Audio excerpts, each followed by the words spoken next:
Hey, guess what? My John Deere D105 has 99.9 hours on it. And I'm going to show you when it changes to 100 with my GoPro. There it is. There it is. 100 hours. Bought this in 2015. Maybe you saw me drive it home from Home Depot, because I did. That was fun. Okay, 100 hours. Didn't have any problems with it yet. Cross my fingers. I was just helping a neighbor over there trying to start theirs. Can't get it started. They have an LA 115 or something like that. He's still over there. Feel sorry for him. It just turns and turns. No spark. Took the plug out. It looks good. Cleaned it up. Some kind of electrical problem or a fuse or something. Anyway, 100 hours on the John Deere D105 automatic. I love it. I'm going to mow a little bit. Grass doesn't need it much because it didn't rain much lately. I'm going to take some GoPro shots. I might mount the GoPro on the hood there. Just a little bit for fun, you know. You like watching me mow, don't you? Okay, off to mow I go. How do you start this thing? How do you start this thing? I know how. Here you go.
Ain't it great? So much fun. I'm gonna keep mowing. I like taking different shots with the GoPro. I only cut it like 4 times this year. Probably 1 or 2 more times. It depends how much it rains. All right, I'm gonna ride around a little. I'll show you a few shots. Hope you got 100.1.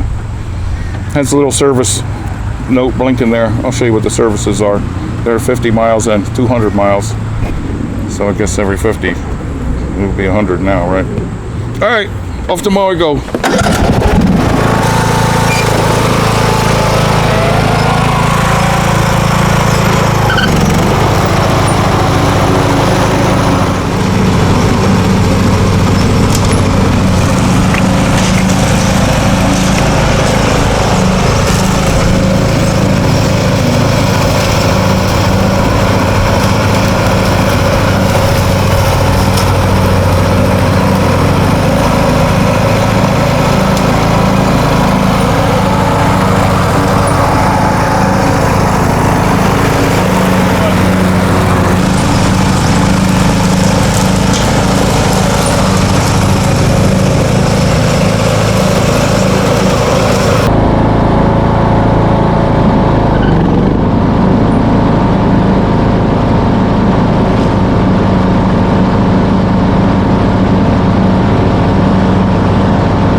All right, I'm gonna go out back and mow the lower 40 feet. Thanks for watching. Please subscribe. Check my John Deere playlist. Got a lot of John Deere videos on there. Talk to you soon. Bye, everybody. 100 hours.